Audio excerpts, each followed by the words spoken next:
And welcome to the Redwood Trust Incorporated Fourth Quarter 2020 Financial Results Conference Call. During management's presentation, your line will be on a listen-only mode. At the conclusion of the prepared remarks, there will be a question-and-answer session. I will provide you with instructions to join the question queue after management's comments. Today's conference is being recorded. I will now turn the call over to Lisa Hartman, Redwood's Senior Vice President of Investor Relations. Please go ahead, ma'am. Thank you, Andrea. Hello, everyone, and thank you for joining us. With me on today's call are Chris Abate, Redwood's Chief Executive Officer, Dash Robinson, Redwood's President, and Colin Cochran, Redwood's Chief Financial Officer. Before we begin, I want to remind you that certain statements made during management's presentation with respect to future financial or business performance may constitute forward-looking statements. Forward-looking statements are based on current expectations, forecasts, and assumptions that involve risks and uncertainties that could cause actual results to differ materially. We encourage you to read the company's annual report on Form 10-K, which provides a description of some of the factors that could have a material impact on the company's performance and could cause actual results to differ from those that may be expressed in forward-looking statements. On this call, we may also refer to both GAAP and non-GAAP financial measures. The non-GAAP financial measures provided should not be utilized in isolation or considered as a substitute for measures of financial performance prepared in accordance with GAAP.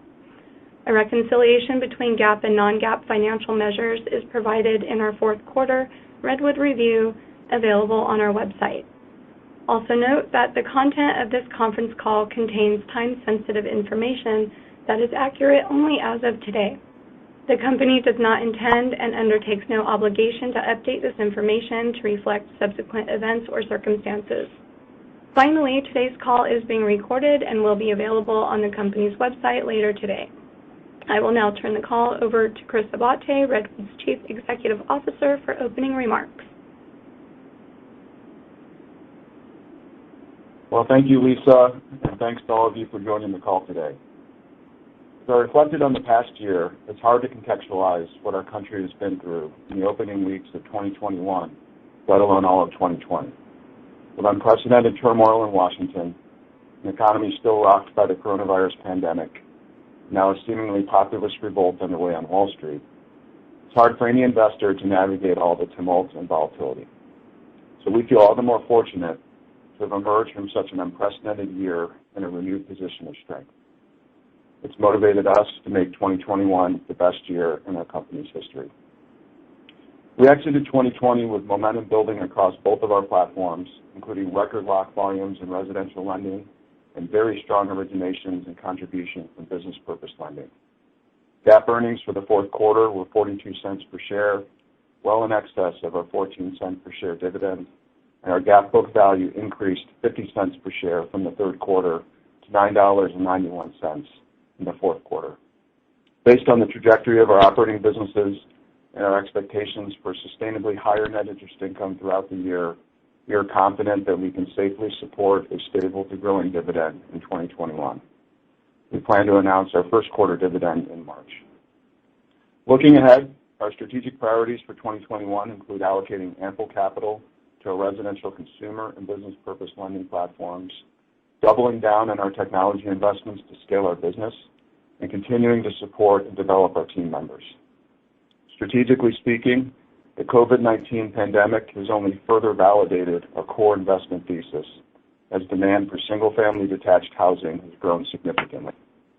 We expect much of that demand to be durable as families choose to move away from dense urban areas and more people are able to work remotely out of their homes, regardless of proximity to the workplace. This has already caused ripple effects across both the residential and commercial property sectors, especially in major metropolitan areas. That's why our primary focus for 2021 will remain on our operating platforms.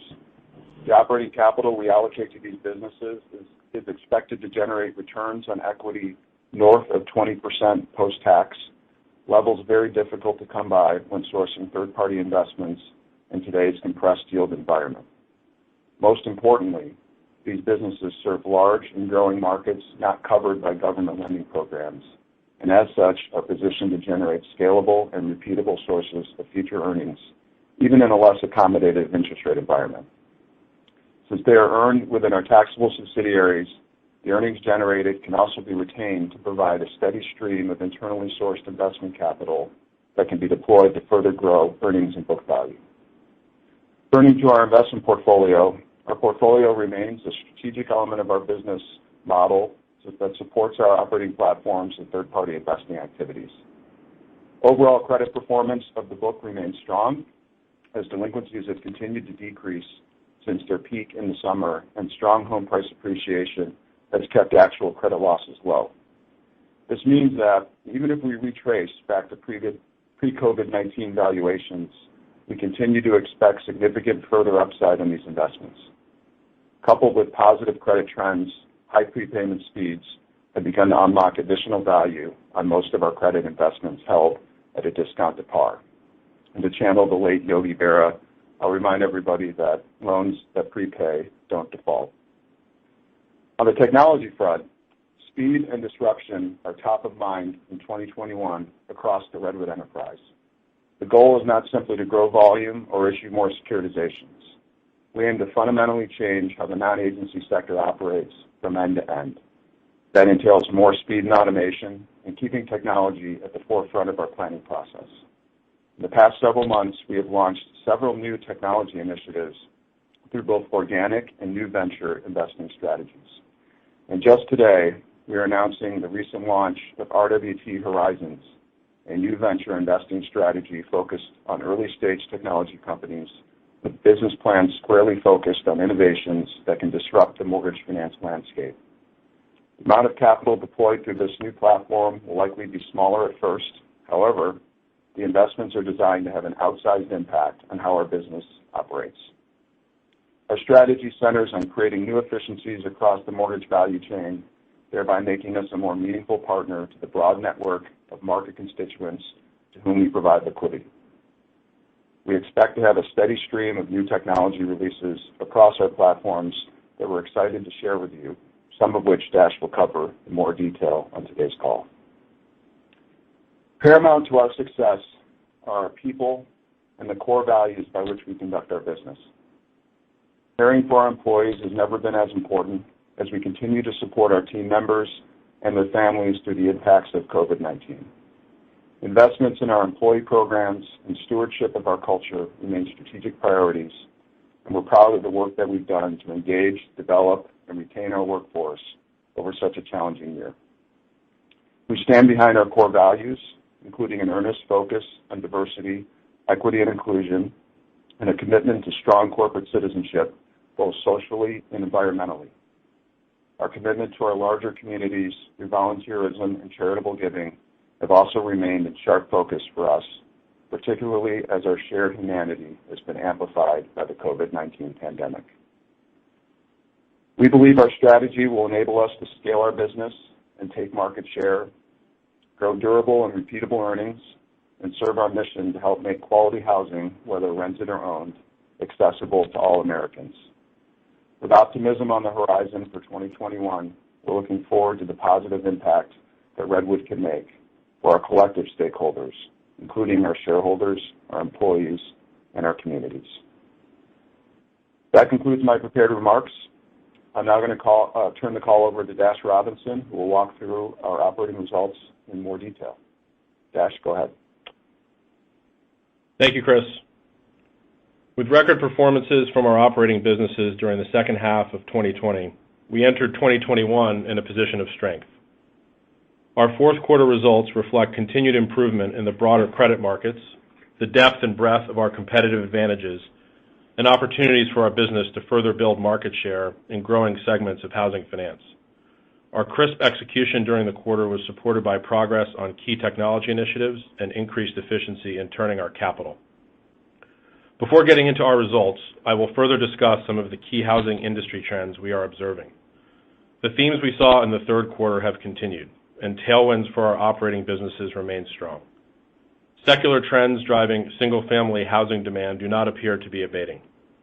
Even with the promise of a vaccine, consumers are embracing the flexibility of the work-from-home model, detethering them from urban centers and creating a substantial pocket of fresh demand for housing. The need for space and functionality to conduct business in private homes has driven higher home values at all price points, in turn fueling the potential for expansion in both the owner-occupied and investor-owned segments of the market. Home price appreciation continues apace as demand for single-family homes is far outstripping supply. Market observers estimate that U.S. housing stock gained a total of $2.5 trillion in value in 2020, including $2.2 trillion from appreciation in existing homes. Nationwide home prices were up over 10% year-on-year in December. And while the number of homes sold rose over 20%, inventory available for sale fell over 40%. Resale inventory is at its tightest level ever in many top markets, and on average stands at less than 2 months of supply. What's more, mortgage rates have remained at or near record lows, even as 10-year Treasury rates now stand more than 25 basis points higher than in late December. And while the pandemic continues to impact certain segments of the labor market in different ways, the personal savings rate at year-end was up 90% from the end of 2019. As such, a key outcome of Fed stimulus has been meaningful upward pressure on bank deposit levels, a phenomenon that, among other things, has important ramifications for bank appetite for assets. This data, coupled with the demand trends we are seeing for our products and the performance of our portfolio, makes us optimistic about our immediate and long-term opportunities for growth. In many ways, we will measure our success in 2021 by the velocity with which we enter 2022. We believe our competitive positioning, commitment to technology solutions, and deep client base will allow our businesses to operate at a steadily increasing capacity as the year progresses. Now I'll turn to some key metrics from the fourth quarter. Sparkling results from our residential and BPL platforms, coupled with strong performance in our investment portfolio, drove a 20% annualized return on equity for the quarter. In our residential business, we recorded a record $3.8 billion of locks with over 90 discrete sellers, up 81% from the third quarter. Loan purchase commitments, those adjusted for potential pipeline fallout during the quarter, were $2.5 billion, more than double the amount in the third quarter. Momentum has continued into 2021 as January locks totaled $1.6 billion. The vast majority of our locks continue to be select loans, which are reflecting some of the strongest credit metrics we have seen since the Great Financial Crisis, including average FICOs in the high 700s and debt ratios of 30% or lower. These record volumes were well balanced by our multi-channel distribution model. During the quarter, we achieved strong execution on 2 securitizations backed by $669 million of loans in aggregate, including a $345 million single investor securitization placed with an insurance company. We also sold over $800 million of loans during the fourth quarter and entered into agreements to sell forward an additional $1 billion, expected to settle in the coming weeks. We believe that in 2021 we will see a pronounced increase in consumer demand for jumbo loans, and that we are in the early stages of a historically significant refinancing wave. With rates remaining low, we are seeing our seller network continue to hire additional loan officers to support pent-up demand in the jumbo pipeline and an increase in participation in our seller training sessions. In December, we officially launched a new seller initiative, Redwood Rapid Funding. Demand has exceeded our expectations, and as of January 31st, we had funded nearly $120 million of loans through the program. We are in the process of onboarding several more sellers as we transition from the pilot phase into a more formal program for a broader set of our clients. Additionally, we recently launched the pilot phase of Redwood Live, an app-based tool designed to give our sellers visibility into the underwriting process with live status updates for each of their loans. Also during the fourth quarter, we launched a new initiative to modernize our workflow on the capital markets desk, which will include an end-to-end solution for accessing, reporting, and analyzing standardized loan level data for our Sequoia securitizations. This platform will provide secure real-time data and transparency on the underlying loan performance within our existing securitizations and a portal for potential investors during the marketing period. In the coming months, we look forward to sharing more on these and other new programs, including the automation of certain portions of our underwriting process. Turning to CoreVest, our investment thesis for entering the business purpose lending segment continues to be supported by origination growth and clean credit performance. CoreVest continues to post truly differentiated operating results, fueled by growing consumer demand for single-family homes for rent and institutional investor appetite for the asset class. We originated $448 million in BPL loans during the quarter, up 71% from the third quarter. Almost 80% of this production was in single-family rental loans, for which demand from the securitization markets remains a highlight. We completed 2 securitizations in the fourth quarter, including an innovative single investor transaction placed with a leading insurance company. Our broadly distributed deal was backed by $274 million of SFR loans and was particularly well received by the market. Certificates placed with third-party investors represented 91% of the capital structure with a weighted average yield of 1.48%. This was 20 basis point improvement upon the already strong execution of our previous issuance. The single investor securitization provides $200 million in financing for SFR loans and includes a unique ramp-up feature that enhances capital efficiency and reduces our reliance on traditional warehouse funding. During the fourth quarter, we distributed $60 million in SFR loans into this structure and expect to complete the ramp-up later this month. We intend to pursue similar deals in 2021, which would accelerate our ability to grow the business with more efficient use of capital and reduced market risk. Additionally, in the fourth quarter, we called one of our previously issued SFR securitizations, which had $75 million of outstanding loans. The majority of these loans have either been refinanced or resecuritized, and the call allowed us to recycle our capital at a significantly improved cost of funds. Our BPL borrowers are encouraged by the resilience of tenant performance this past year and continue to raise additional capital to expand their portfolios. Importantly, we continue to believe that there is a deep group of potential borrowers, many of which are seasoned real estate investors, that remains unserved by these types of lending products. The tailwinds that fueled our residential and BPL businesses have also positively impacted our investment portfolio. During the quarter, the fair value of our securities book increased approximately 3%, supported by continued improvement in credit spreads and strength in underlying credit performance. Overall, 90-plus day delinquencies in our securitized portfolios across both jumbo and SFR are now below 2%. Additionally, elevated prepayment speeds are accelerating our ability to unlock the value of many of our subordinate bonds, the majority of which we have the right to call at specified dates or once the underlying pools pay down to a certain size. These call rights are generally at par, reflecting a discount to our current estimate of the fair value of the underlying loans. In total, the net discount in our securities portfolio as of year-end was well in excess of $400 million. And while expected losses will, to an extent, influence its full realization, this discount reflects substantial potential upside to book value. All in all, we remain very pleased with how our firm is positioned as we start the year. Against a favorable backdrop for our businesses, we are committed to the use of technology to facilitate scale, reduce customer acquisition costs, and serve our growing client base more efficiently. These high-quality operating earnings are complemented by more proprietary deployment opportunities for our portfolio, which should help to drive net interest income higher through time. And with that, I'll turn the call over to Colin Cochran, Redwood's CFO. Thanks, Dash, and good afternoon, everyone. As Chris and Dash discussed, our fourth quarter earnings and book value benefited from strong results across our operating businesses and investment portfolio, contributing to GAAP earnings of 42 cents per share for the quarter and generating a 7% economic return on book value for the quarter. After the payment of our 14-cent dividend, our book value increased to $9.91 per share, representing a 5% increase for the quarter that was primarily driven by the strong earnings at our operating businesses. As Chris mentioned, these businesses are operated within our taxable subsidiary, giving us the optionality to retain and reinvest that income or distribute it through our dividend. Focusing in on some of the operating results within the business, our residential mortgage banking team achieved record lock volumes while increasing gross margins relative to the prior quarter to generate $24 million of mortgage banking income. CoreVest also saw large sequential volume growth and improved securitization execution during the quarter, which helped to generate $33 million of mortgage banking income.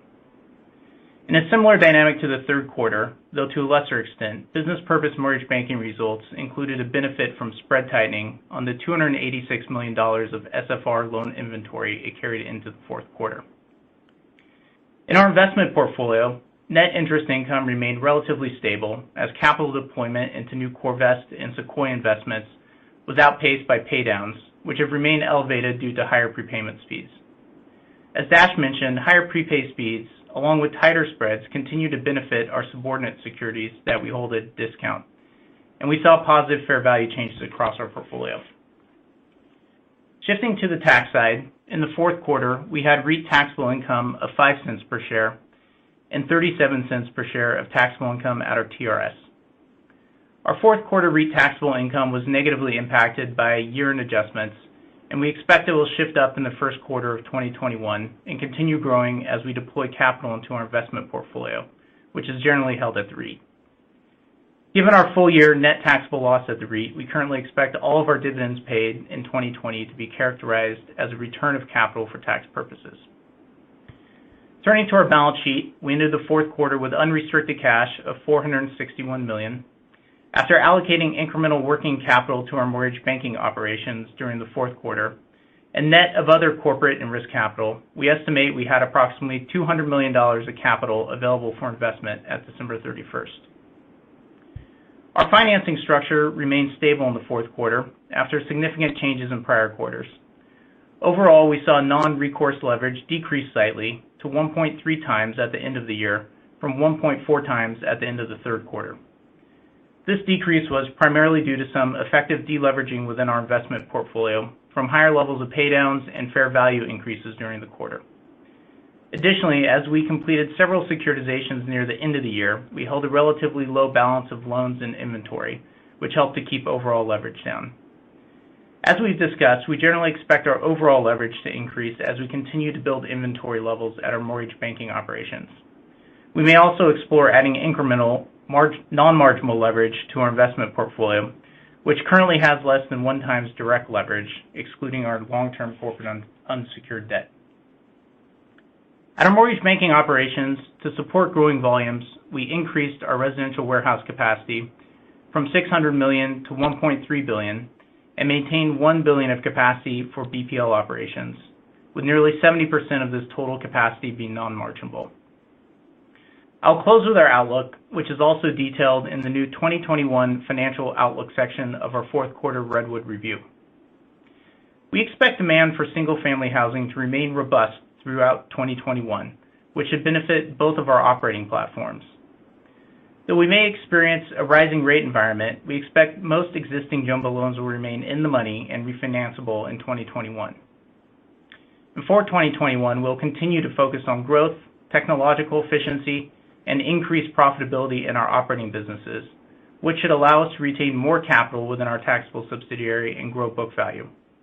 We also expect these activities to support incremental capital deployment into our investment portfolio, which should drive higher net interest income and support a stable to growing dividend. Looking forward, we have arranged our outlook to focus on our operating businesses, which we run out of our taxable subsidiary, and our investment portfolio, which we generally hold at a REIT. We think it's important to make this distinction as our operating businesses generate higher returns and have a steeper growth trajectory. And with the ability to retain earnings from these operations, over time we expect the significant capital we have allocated to these platforms to be valued as a function of their forecasted earnings streams.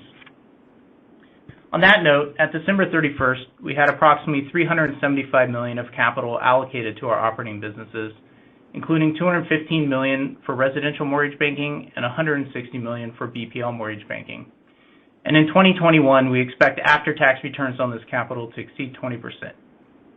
We may allocate additional capital to each of these businesses to support growth in volumes throughout the year with similar return expectations.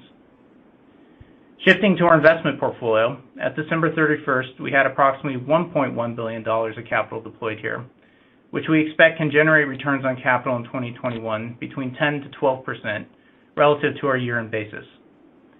We expect net interest income to trend higher throughout 2021 as we deploy incremental capital into largely proprietary portfolio investments at returns consistent with or higher than our in-place portfolio. Additionally, given current market conditions, we forecast the average cost of funds on our secured debt to continue improving throughout 2021. To support our operating businesses and investment portfolio, we expect corporate operating expenses to be between $50 and $55 million for 2021, with variable compensation commensurate with company performance. And we expect long-term unsecured debt service costs over 2021 to remain consistent with 2020 at approximately $40 million annually. I'll note that while this outlook provides for strong returns in 2021, we expect that the return potential of the businesses will grow throughout the year as we deploy additional capital and continue to expand our operating platforms, positioning the business to generate even higher overall returns in 2022.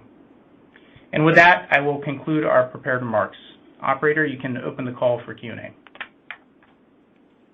We will now begin the question and answer session. To ask a question, you may press star then one on your telephone keypad. If you are using a speakerphone, please pick up your handset before pressing the keys.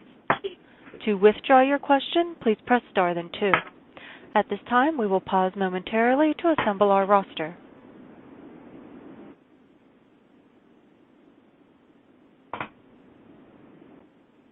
And our first question comes from Doug Hartner of Credit Suisse.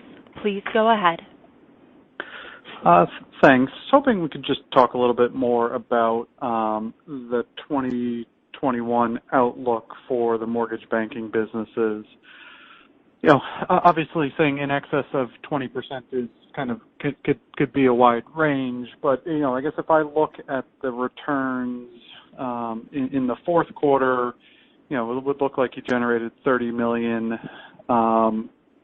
You know, on that equity base would be kind of north of a 30% return on equity. So I guess just kind of wanted to kind of drill down into that, you know, more excess of 20% a little bit more.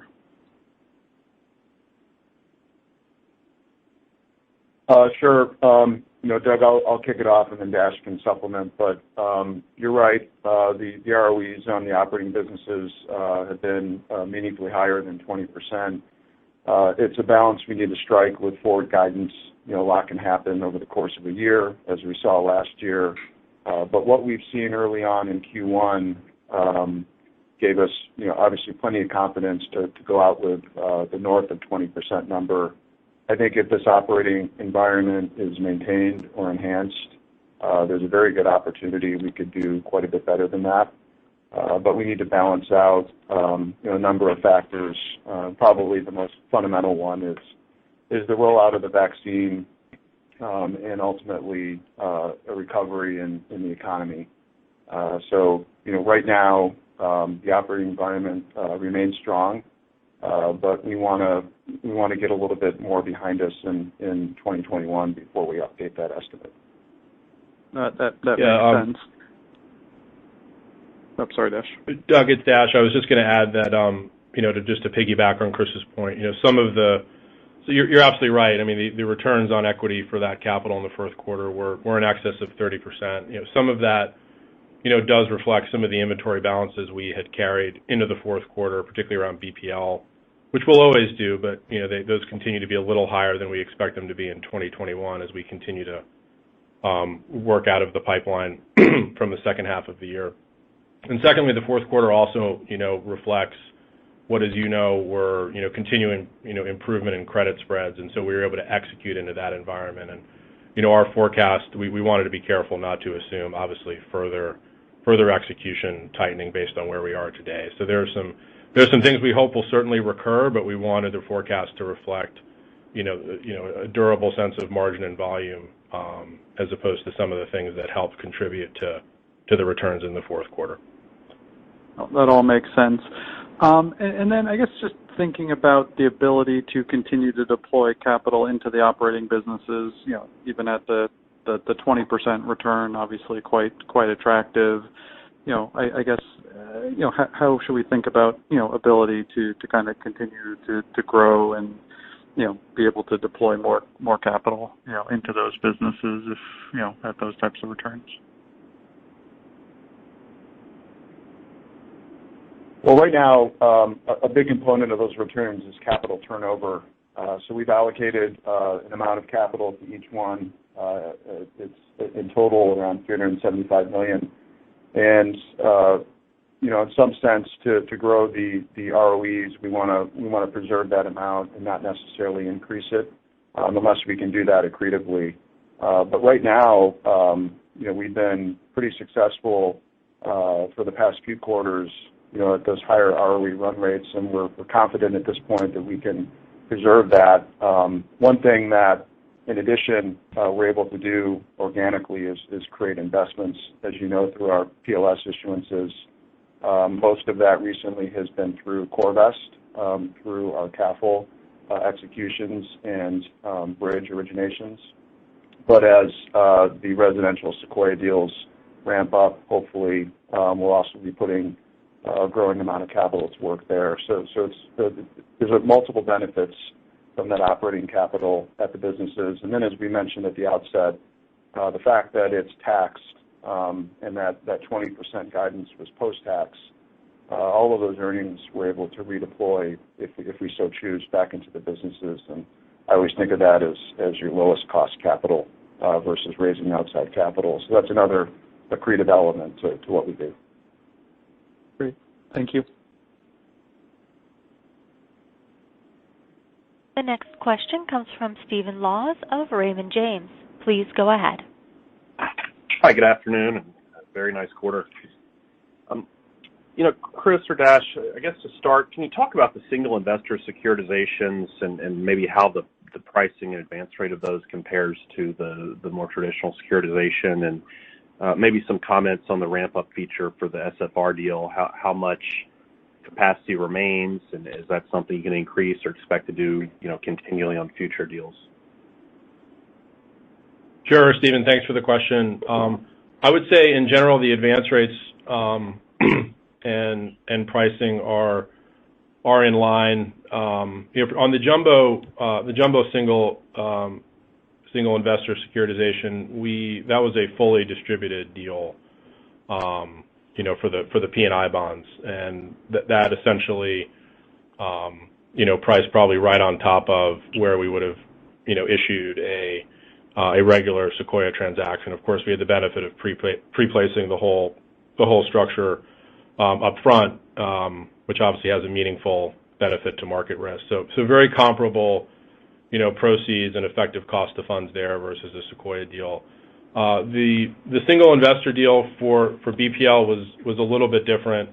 The advance rate was comparable. I think pricing might have been a little bit wider than where we could do a CAFL securitization today, but when it was struck, it was much more in line. But what it allows us to do is basically end around the traditional warehouse financing completely. So if you think about the typical process, we originate loans, put them on warehouse lines, and then securitize them, within a couple of months once we have critical mass. And while those loans carry pretty well on warehouse lines, they carry much more efficiently in a structure like this. And so what this allows us to do is basically ramp up a securitization from day one.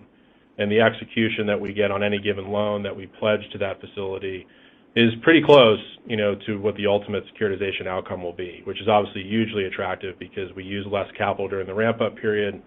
We get a better return on that capital because there's more free cash flow to our position. And most importantly, we mitigate the market risk associated with carrying an inventory.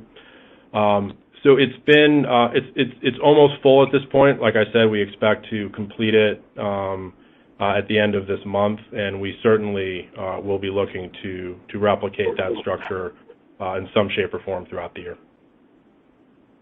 Appreciate that. Thinking about the SFR securitization that was called, can you talk? And I think $600 million of calls likely this year in the review, but can you talk a little bit more about that? And will we see, will that drive the call gains and realized gains? I know you guys had an excess of $50 million of those, I guess, in 2003, 4, and 5, and again in 2012. Are we looking at something like that, or is it simply more about getting optimal leverage back into a structure and the accretion that would come from that, and then redeploying the excess capital? Can you maybe give us a little more color around what we should expect the impact to be from the securitization calls this year? Yeah, I think it's all the above, frankly. The reason we touched on just the net discount in the book overall, reflects the fact that, as these calls come further into the money, we would naturally expect, assuming credit performance and the market conditions remain, consistent with where they are today, there's that accretion which we would expect to accelerate in terms of just what our current book value might reflect today. And then secondly, there is the upside, once we have access to those loans. The current value of those loans is north of par, in some cases well north of par. And so when we think about calling a jumbo securitization, being able to turn those loans into a fresh securitization at a premium execution, number one, obviously captures those gains, but to your point, those structures have inherently deleveraged significantly, and so our effective borrowing rate would go down meaningfully if we were able to re-securitize those loans and package them, or frankly just sell them outright, to third parties, which would be obviously 100% financing. What's particularly interesting about the business purpose loans, as a direct lender, not only does the call allow us to do some of the financial work that I was just describing, but it also provides an opportunity to work directly with those borrowers, who may be looking to refinance, which would obviously be a fresh set of originations for us, on top of some of the financial improvement that we would have from being able to recapitalize those structures. So it really is all of the above, and we're excited about it. Obviously, it will depend upon prepayment speeds and the ongoing performance of the collateral, but it's an area we're very focused on this year and very excited about. Great. I remember the big gains in 03 through 05 well, so look forward to watching the calls come through. So do we. Capital redeploy, I'm sure, Chris. Us too. Yep. Chris, one question I got to ask about the dividend. I certainly understand the ability, which is unique among a few of you that have material TRS income, to retain and grow book value and redeploy at attractive returns here. But can you give us any, when you're with the board, what is there a target on the dividend, a certain yield or a multiple of maybe the S&P yield, or how do you think about framing the dividend given the reinvestment opportunities you have with the capital that you retain as I think about putting an estimate out for the coming quarters? Well, good question, Stephen, and that's why I preempted it a little bit, just to clarify that this quarter the dividend will be declared later in March. Historically, we've done it closer to the 10-K filing, but I think going forward it'll be a little bit later. As far as the direction goes, it's obviously set by the board, but we're looking at from a trajectory perspective, the direction of free cash flow. And the business is generating a lot of cash flow. Cash pays dividends, income doesn't pay dividends. And even though the operating subsidiaries are taxable, if we believe that cash is best used to distribute, that's a tool in our toolkit. And I think, what I would expect is that it's going to continue to be some combination of REIT-taxable income, which we expect to grow in 2021, as well as cash thrown off from these operating subsidiaries. So overall, we feel very confident where the dividend is today, and I think our goal is to see it continue to go up.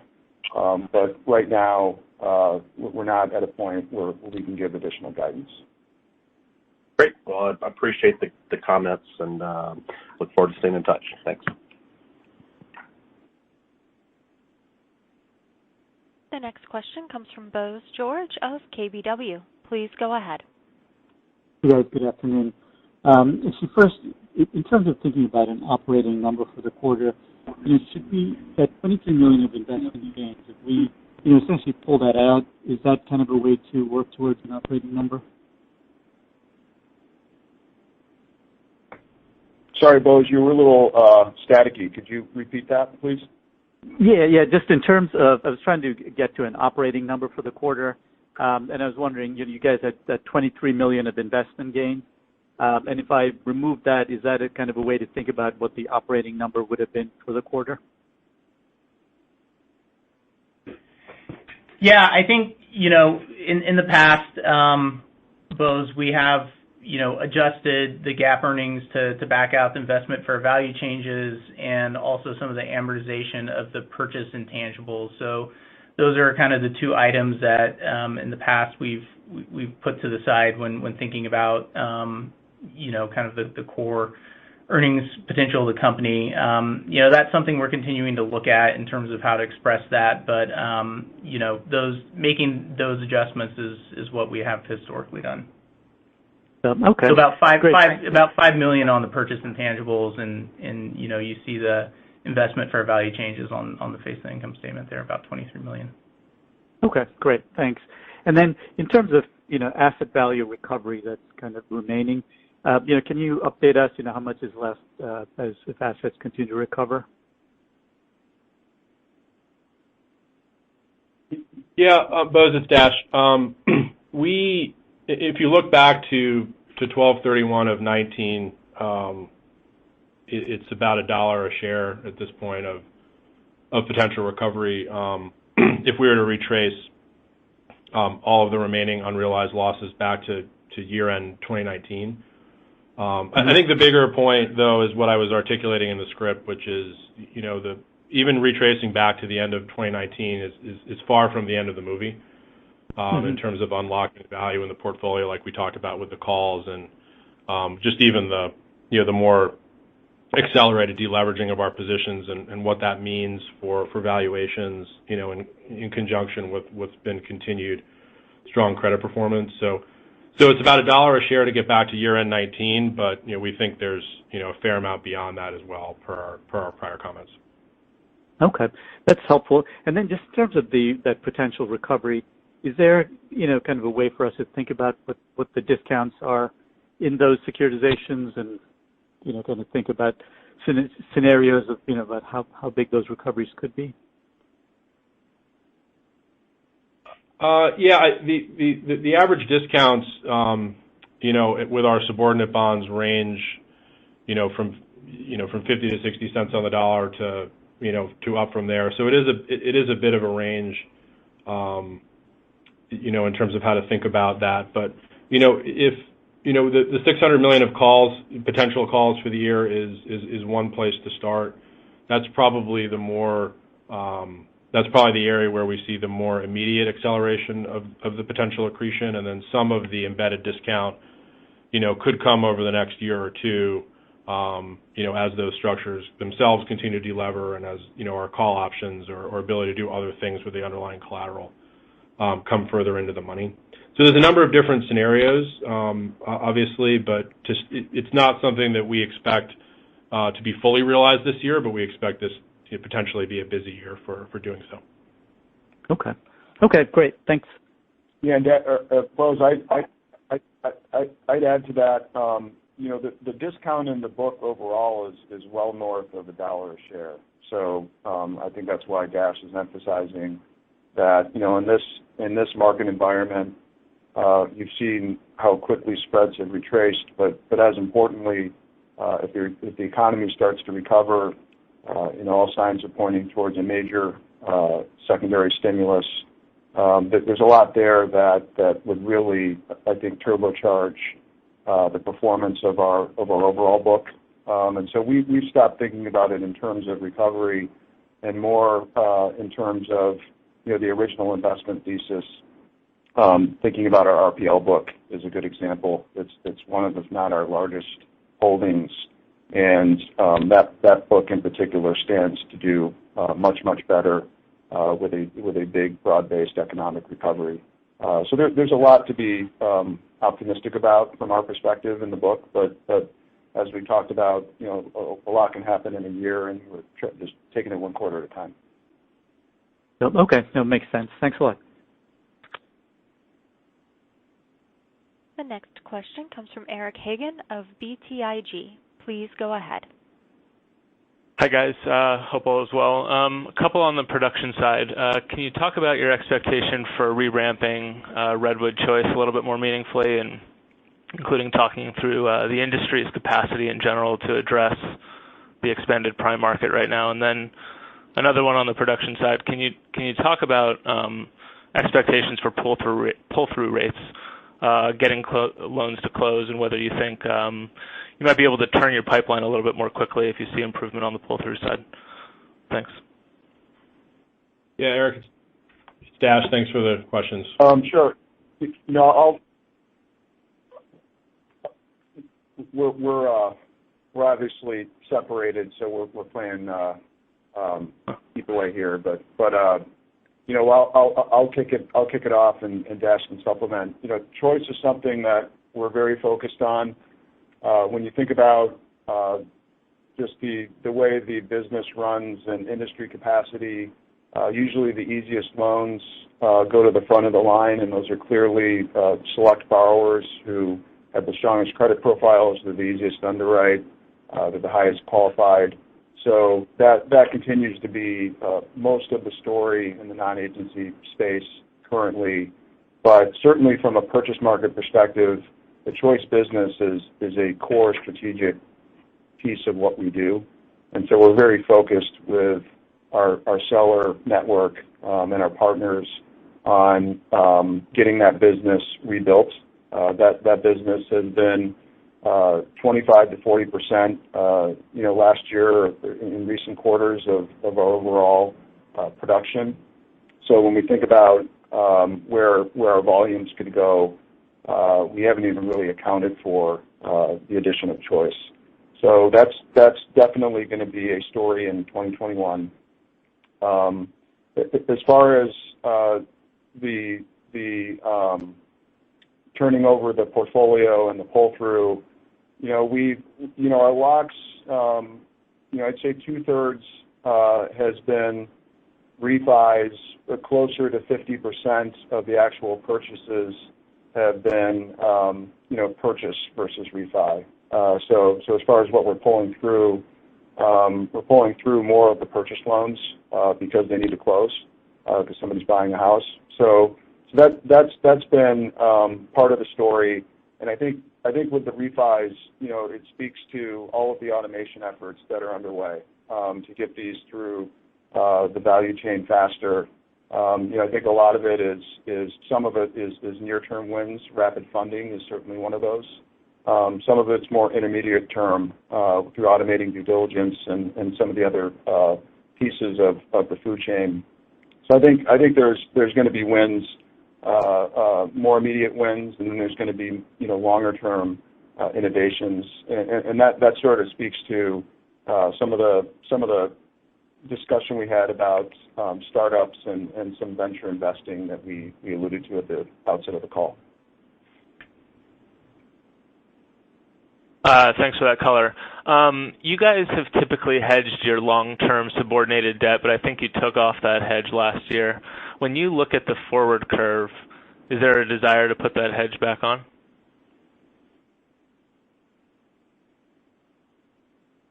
Not at the moment. We'll look at it, Eric. You know, we feel overall,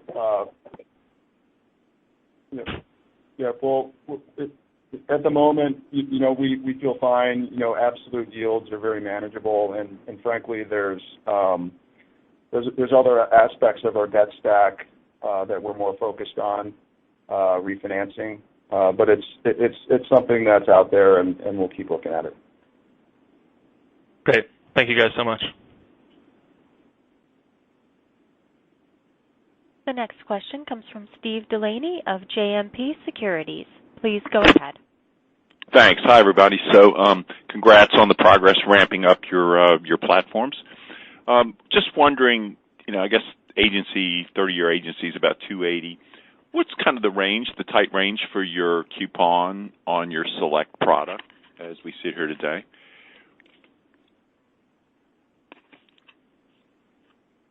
Hey, Steve. You know, 2 3/4 to 3. You know, occasionally inside of that, but it's pretty similar. Wow. So obviously, you know, just obviously high quality borrower, and it also tells me, that leads me to the second question is, you know, we always watch the primary secondary spread on the agency side just to try to get a sense, and that really affects more the originators, you know, on gain on sale margin. But it's an interesting thing, and we're probably, you know, it's pretty attractive now, maybe 20-some basis points wider. I'm just curious if you look at execution. So if you're there, you know, under 3%, how about on the other side, when you look at execution on your Sequoia stuff, how are you matching up in terms of your loan coupons versus the bulk of that RMBS debt stack?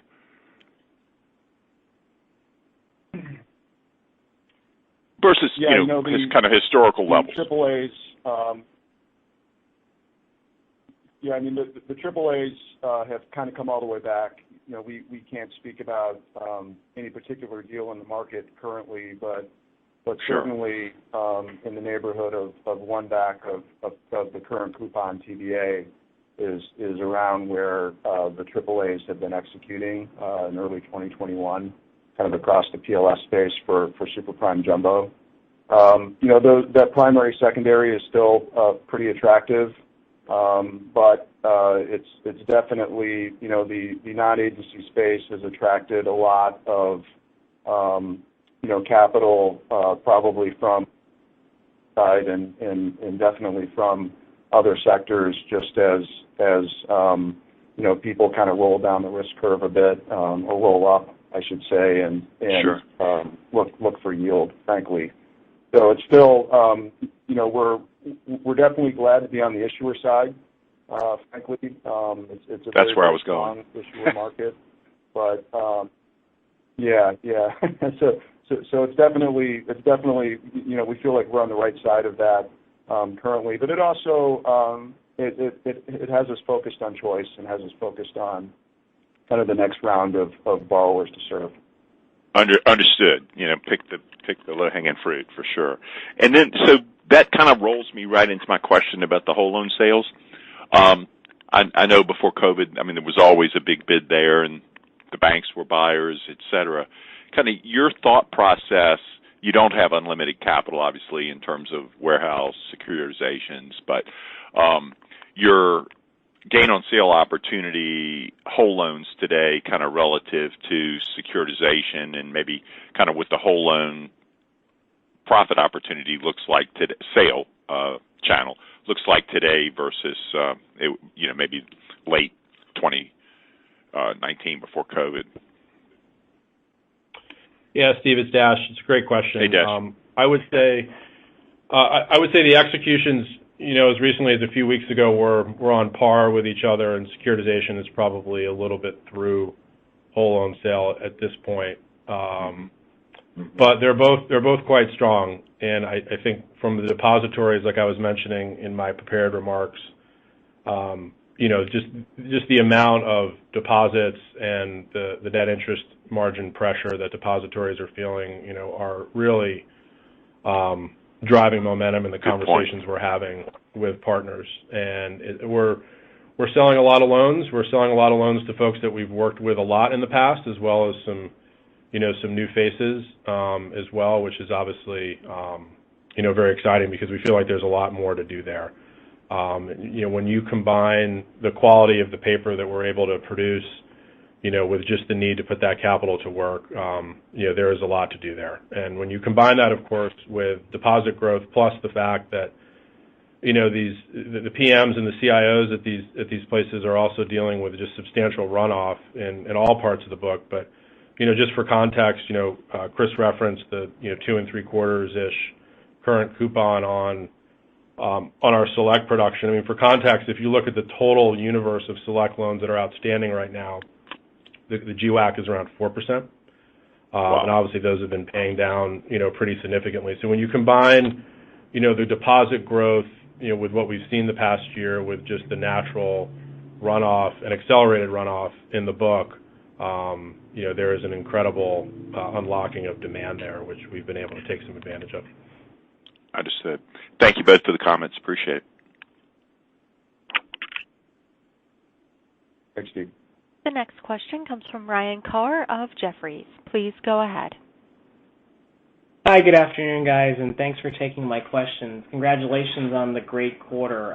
So the first question for me, you highlighted throughout the call a lot of the secular trends that have helped the broader mortgage market. But curious to hear your thoughts on which trends specifically are influencing jumbo. You locked record volumes in both the third and fourth quarter, and the setup, given where rates are and the amount of money or amount of mortgages in the money for refinance is pretty compelling for the first quarter. But curious to hear your thoughts on really how the market is different this time for jumbo. Sure, I can start and Dash can supplement. First of all, as I alluded, the way the business usually recovers is you start with the easiest loans to refinance, and that's always the conforming loans, the Fannie Freddie loans in particular. And jumbo, even though the credit profile is as strong or stronger, because jumbo loans are almost by definition not conforming. Each one is a little bit different. It's a little harder to underwrite, and therefore, these loans typically lag a bit from a refinancing perspective. There's limited industry capacity. There's a limited number of loan officers to process the refis. So we last year in July, took some lessons learned from the last crisis and wanted to make sure we were in a position to take advantage of that when we saw the opening, and we were fortunate enough to do that and be there and be ready to serve our sellers and be a strong partner. So that's what's going on in jumbo, and the good news is the agency refinance cycle, you could call it middle innings, you might call it even a little later than that, depending on what happens with the yield curve. It could have a long way to go, but jumbo is definitely in the early innings. As Dash mentioned, most jumbo loans in existence today are well north of that 2 3/4 current coupon. And so I think, from that perspective, we're focused on market share. We're focused on, being the best partner we can to our loan sellers that originate the loans. And I think that, there's a lot to do in 2021. I also think that some things that could prove to be secular, people transitioning from multifamily to single family, part of that story is definitely more space, bigger homes, which tend to start to bleed into jumbo. When you look at home sales, some of the higher priced homes have shown the strongest price appreciation. And so demand for jumbo loans there has been increasing as well. So I think when you factor that in, and then you actually factor in a vaccine and a broad-based economic recovery, we really like the market dynamic at the moment. There's clearly a lot of volatility out there, and we're by no means out of the woods with respect to the virus, but we do think we're in the early innings of the refinance push in jumbo. Got it. Thanks. That was very helpful. And then last question for me. You've highlighted continuously over the past few quarters, as well as on the call, some of the investments you've made in technology, specifically across CoreVest and Rapid Funding. And can you maybe highlight how that's different from your competitors across non-QM, BPL, and the like, and really what you're focusing on technology-wise into 2021? Sure, Ryan, it's Dash. Thanks for the question. We view investment in technology as naturally a partnership between efforts we'll undertake internally, more organic work, which Rapid Funding and Redwood Live are good examples of, and then partnerships with others, vendors or other companies, newer companies or more established ones that can help bring us to the forefront in terms of serving our customers most seamlessly. I think our suite of businesses is unique because we are a mix of our clients are a mix of originators as well as direct borrowers in our CoreVest business. But the underlying theme is how we can make the process less redundant, more seamless, and more transparent to our clients. And Rapid Funding is a good example where we can provide liquidity more quickly to the right group of sellers. The Redwood Live initiative, which I touched on, is a great example of one where we're in pilot on an application that we can roll out to our sellers to give them real-time insight into where their loan sits in the process. One of the areas that we feel that we have really outperformed here the past few quarters is being able to process loans more quickly than our competitors, and particularly if you're an originator and a non-bank originator in particular, the ability to reliably, purchase those loans, when we say we will, is huge. It's critical to liquidity management for them, and just the transparency of where a loan sits in the queue, is just so important, for them to understand, what kind of partner we are, frankly, and how reliably we can show up. And so it is, like I said, making sure that we can serve our clients more quickly and efficiently and take as much friction as possible out of the system. And I think that is different because, when we think about the suite of clients we serve, like I said, between borrowers and originators, there's a real broad array of needs there, in terms of what they're looking for. And so those are the areas of focus that we have. And I think it is unique in that regard because of where we're focused. Thanks, guys, very much for answering my questions, and congrats again on the great quarter. Thank you. The next question comes from Kevin Barker of Piper Sandler. Please go ahead. Hi, good afternoon.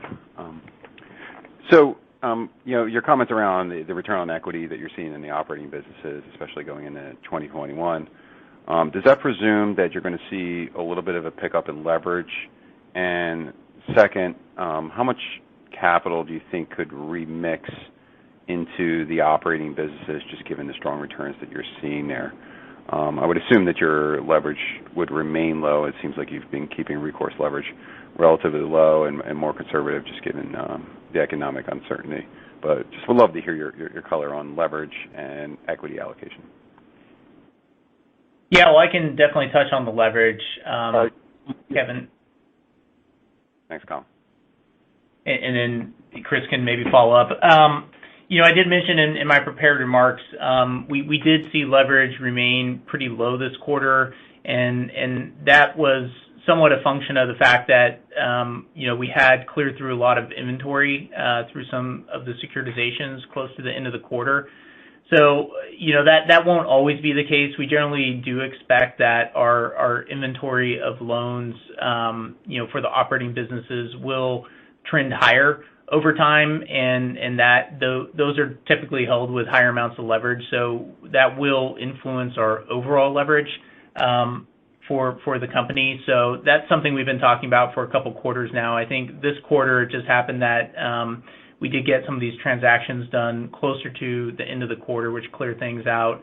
And, we do have a pretty large pipeline in front of us. So we do expect that to trend higher just in terms of the amounts of inventory. It bounce around at any given quarter end, but generally trend higher. And I also mentioned, the investment portfolio, has pretty low direct leverage on it. And that has also been trending down a little bit as we've seen some deleveraging there. So I think there is some potential as we do some, look into refinancing some of our debt over 2021 that we could layer in a little bit more incremental leverage into that part of the business as well. Okay, then as far as the equity allocation, how that shifts and your expectations for it, I'm assuming that it's going to grow considerably in the operating businesses. You've seen quite a bit move up in the residential lending. Could you just provide a little bit of color of like how much more growth you could see as far as capital allocation within those respective operating businesses?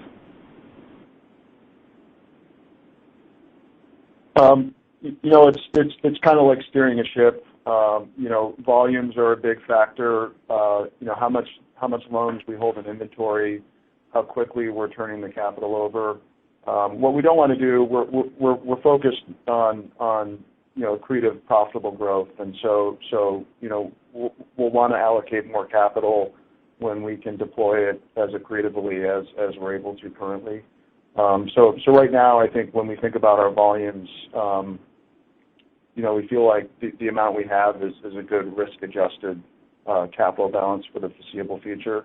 The extent that the operating environment continues to remain attractive and we're able to to be more competitive and source more volume, that would definitely necessitate a bigger capital allocation, and that would be a good issue to have because that capital is very accretive to us currently. But right now, I think the amounts we disclosed or that you'll read about in the review are what we expect to fuel the business for the foreseeable future. Thank you.